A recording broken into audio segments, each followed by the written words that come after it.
In charge का ये एक सवाल था हमारे से, पहला सवाल। हम लोग बोले हमें तो कहीं कोई यहाँ पे कीव में कहीं नहीं मालूम, तो हम लोग सीधा आप लोग के हॉस्टल है, तो वो लोग हमें अंदर अलाउ करे बैठने के लिए। तो जब हम हॉस्टल में पहुँचे, जब टाइम हो रहा था 9:30, हम लोग को 5 AM को वहाँ से एयरपोर्ट से बाहर निकाला, तो हम लोग 9:30 तक हम लोग रोड पे थे बाहर। ये कौन से दिन हुआ? ये हुआ 24 फरवरी, जो दिन रशिया इन्वेशन स्टार्ट हुआ, वो दिन फर्स्ट थे। वहाँ पर हम लोग कीव मेडिकल यूनिवर्सिटी हॉस्टल में हम लोग करीब 28 तक थे वहाँ पर ही। जब 2 दिन 26 और 27 को कर्फ्यू लगाया गया था कीव में, तो 27 को हम लोग ये डिसाइड कर लिए थे कि नेक्स्ट दिन कैसा भी छोड़ना है यहाँ से, क्योंकि 26 नाइट को 5 यूक्रेनियन सिविलियंस आकर हॉस्टल का जो एंट्रेंस का जो गेट है, गेट पे फायरिंग करके, गेट तोड़कर अंदर घुसकर फायरिंग करे थे। ये फायरिंग करने का रीज़न यही था कि 26 के दिन जब UN में जब मीटिंग हुई और जब सपोर्ट के लिए यूक्रेन गवर्नमेंट जब इंडियन गवर्नमेंट से सपोर्ट के लिए पूछा गया, तो इंडियन गवर्नमेंट यूक्रेनियन को सपोर्ट नहीं करी। तो वो लोग का ये यूक्रेनियंस का ये मानना था कि तुम लोग के यहाँ पे 20 to 25,000 स्टूडेंट्स यहाँ पर यूक्रेन में है, तो तुम लोग हमें सपोर्ट क्यों नहीं कर रहे? ना तुम लोग हमें सपोर्ट कर रहे, ना तुम हमें अगेंस्ट कर रहे, ना तुम हमारे अगेंस्ट जा रहे, ना तुम रशिया को सपोर्ट कर रहे, ना तुम हमारे को सपोर्ट कर रहे, सिर्फ न्यूट्रल रह रहे। तो रीज़न यही था कि यूक्रेनियंस का यही रीज़न था कि हमें सपोर्ट करना छोड़ के तुम हमारे साथ तुम न्यूट्रली बिहेव क्यों करें। इतने स्टूडेंट्स यहाँ पे यूक्रेन में तुम्हारे है बाद गवर्नमेंट के लिए, तो वो लोग हमें आके थ्रेट करने की कोशिश करे। तो हम लोग करीब जो बेसमेंट में हम लोग मौजूद थे, 300 स्टूडेंट्स थे हम लोग total Kyiv medical university hostel में, बेसमेंट में 1 घंटे तक बेसमेंट के पूरे वेंटिलेटर्स सब बंद करके 1 घंटे तक विदाउट लाइट विदाउट वेंटिलेटर हम लोग पूरे खामोश थे। घुटन हो रही थी बेसमेंट में, और 1 घंटे तक पूरा बगैर वेंटिलेशन के। अप्रॉक्सीमेटली इंडियंस कितने थे? पूरे 300, कोई दूसरे स्टूडेंट नहीं थे बेसमेंट में इंडियन के अलावा, और 300 हॉस्टल के बच्चे थे। और फिर वहाँ से जो कीव मेडिकल यूनिवर्सिटी के जो स्टूडेंट्स जो फ्लैट्स में रह रहे थे, वो लोग भी फ्लैट्स को सेफ, हॉस्टल के दोस्त बोले कि हॉस्टल सेफ है, हॉस्टल में जो नीचे बेसमेंट है वहाँ पर रह रहे। तो करीब 50 बच्चे जो फ्लैट्स में रह रहे थे कीव मेडिकल यूनिवर्सिटी के, वो लोग भी पूरे हॉस्टल आ गए थे। तो करीब हम लोग हॉस्टल में 350 to 400 स्टूडेंट हॉस्टल के बेसमेंट में मौजूद थे। वहाँ पर रश नहीं है बोल के, तो हम लोगों के साथ में जो भी बच्चे थे, हम लोग शाम के टाइम पे निकल गए थे बॉर्डर की साइड में। लुजेनिया बॉर्डर, ये हंगेरियन बॉर्डर है। हम लोग को पोलैंड बॉर्डर 50 किलोमीटर दूर है। पोलैंड बॉर्डर इसलिए हम लोग लिविव से पोलैंड बॉर्डर नहीं जा पाए, क्योंकि 26 को एक वीडियो आई थी कि पोलैंड बॉर्डर पर यूक्रेनियन आर्मी इंडियन स्टूडेंट्स को मारे थे पोलैंड बॉर्डर पर। तो वो रीज़न थे पोलैंड बॉर्डर इंडियन स्टूडेंट्स के लिए 29 तक बंद किया गया था। तो हंगेरियन बॉर्डर पे ऐसा कुछ नहीं, कुछ भी जो भी थोड़ा बहुत मिल रहा वो खा ले रहे थे लेके। तो फिर ये ट्रेन का टिकट वगैरह सब ट्रेन जितने भी ट्रांसपोर्ट जैसा 24 जो प्राइवेट बस बुक कर रहे थे लवीव टू उज़्गोरोड, सिर्फ हम लोग उसका पेमेंट करे थे, क्योंकि वो प्राइवेट थी, बुक कराने वाली थी। बाकी का जितना भी हमारा ट्रांसपोर्ट था ना, वो पूरा फ्री कर दी थी गवर्नमेंट, हर किसी के लिए फ्री कर दी थी। वहाँ के लोकल्स के लिए भी, इंडियंस के लिए भी, हर किसी के लिए फ्री ट्रांसपोर्ट कर दी थी, क्योंकि लोग को बॉर्डर साइड ट्रैवल करना था। हमारा वहाँ का सर्टिफिकेट वो सब हमारे कॉलेज में ही है। हमारे पास कुछ सर्टिफिकेट नहीं है, हमारे कॉलेज से कुछ इन्फॉर्मेशन नहीं मिली। आगे की तालीम का हमारे को सिर्फ तेलंगाना गवर्नमेंट और इंडियन गवर्नमेंट से ये अपील है कि जितने भी स्टूडेंट्स यूक्रेन से यहाँ पर आए, अभी तो यूक्रेन का हालात तो ऐसे नहीं है कि वहाँ पर लोग जा पाएंगे, और कोई इंडियन पेरेंट्स अपने बच्चों को यूक्रेन नहीं भेजेंगे अब। तो हमारे से ये अपील है कि इंडियन गवर्नमेंट और तेलंगाना गवर्नमेंट से कि जितने भी इंडियन स्टूडेंट यूक्रेन से वापस आए, वो लोग को यहाँ पे इंडिया में अपनी तालीम कंप्लीट करने का मौका दीजिए। यहाँ पर वो तामिल को कंटिन्यू करने का। अभी 6-7 हज़ार स्टूडेंट 6-7 हज़ार स्टूडेंट अभी तक है।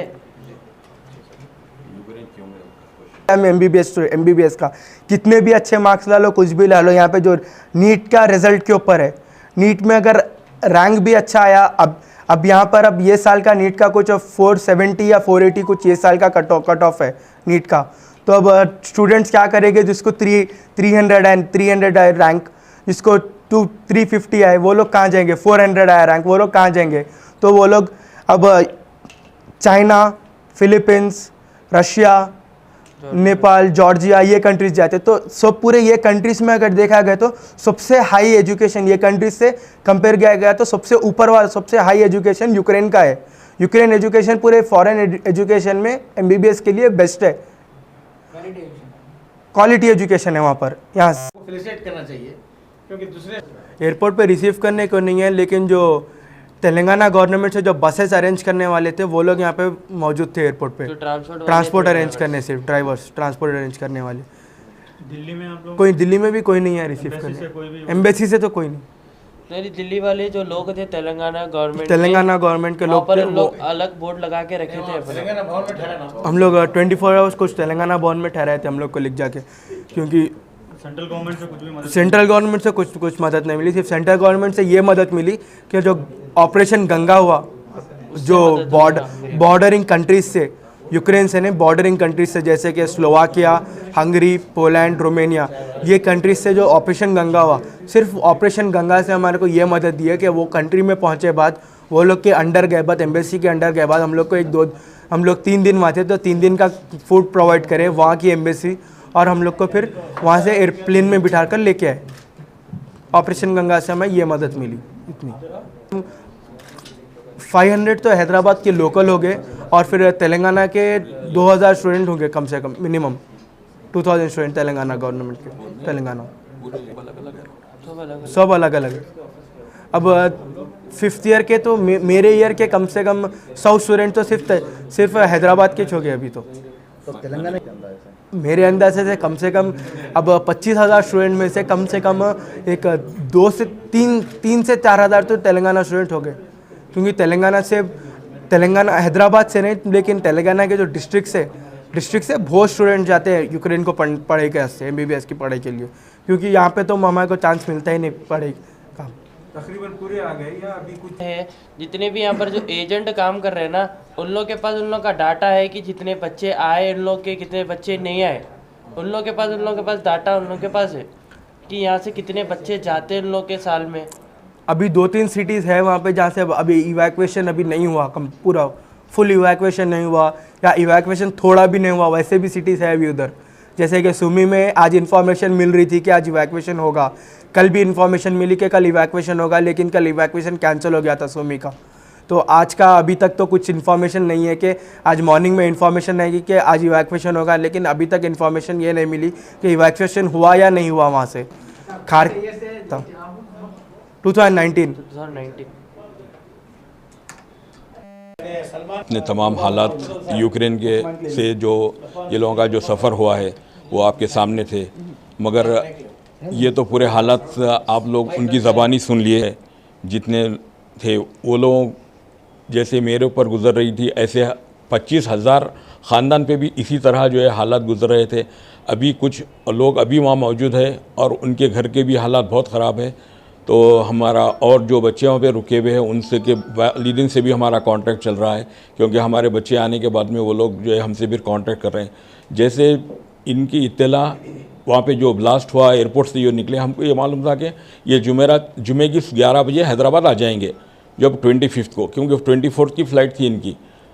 मेरे और एक लड़के अलमाटी कज़ाकिस्तान में उनकी फाइनल ईयर MBBS में है वो, उन्होंने फ़ोन किया जब मेरा क्लिनिक में मैं बैठे हुआ हूँ, बोले डैडी आपको मालूम सलमान के साथ क्या हुआ?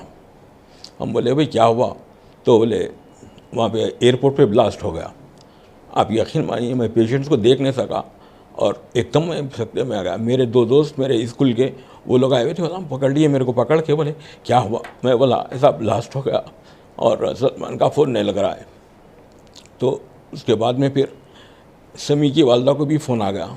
समी की वालदा मेरी मिसेस को फ़ोन किए, फ़ोन करके बोले कि भाई ऐसा वाक़या हो गया, वहाँ पे बच्चे परेशान है। मेरी मिसेस रोने लग गए, आप क्लिनिक पे बैठ के क्या कर रहे हैं, आप फ़ौरन आओ। मैं बोला भाई मैं आके कर क्या सकता हूँ, अब आप भी दुआ करिए, मैं भी दुआ करूँगा कि अपने ऊपर क्या बीत रही है। समी की वालदा भी रोने लग गए, उनके वालिद साहब का भी फ़ोन आ गया, भाई अपन क्या करेंगे। मैं बोला भाई अपन जाके तो वहाँ से ला नहीं सकते क्योंकि हालात ऐसे हैं, तो अब हम क्या करेंगे। हम यहाँ पे जैसे हमारे रसूख थे मीडिया से, सोशल मीडिया से, प्रेस मीडिया से, अल्हम्दुलिल्लाह मेरे वालिद साहब के पूरे जितने भी बहुत बड़े रसूख थे, मैंने अभी तक अल्हम्दुलिल्लाह वो लोगों से अपना राब्ता कायम रखा हूँ। तो मैंने आमिर अली साहब को, बुरहान साहब को, सबको जो है मैं फ़ोन किया, हमारे परवेज़ भाई को, कि भाई हालात ऐसे हो गए और क्या करना चाहिए। तो उसके बाद में फिर वहाँ से दूसरे दिन, वो दिन तो ऐसे ही गुजर गया, रात भर कोई सोए नहीं। अब घर में ये हाल हो गया कि मेरी मिसिस का रोना धोना, पूरे ख़ानदान के लोग आ गए। आने के बाद क्या कर सकते, सिर्फ अल्लाह से दुआ कर सकते। दुरूद शरीफ, आयत करीमा के जो है दस्तर बीच गए, वो पढ़ने लग गए और हमारे घर में 4 दिन तक खाना नहीं पका। जब ये पीर के दिन जब ये निकले बोले, जब मालूम हुआ, उसके बाद में फिर इनका फ़ोन बंद हो गया। फ़ोन बंद हो गया तो और परेशानी बढ़ गई कि भाई स्टेशन गए थे, फ़ोन बंद हो गया, आखिर हुआ क्या है। सभी से कांटेक्ट किया, सभी बोले कि भाई हम लोग जो बच्चों को लेकर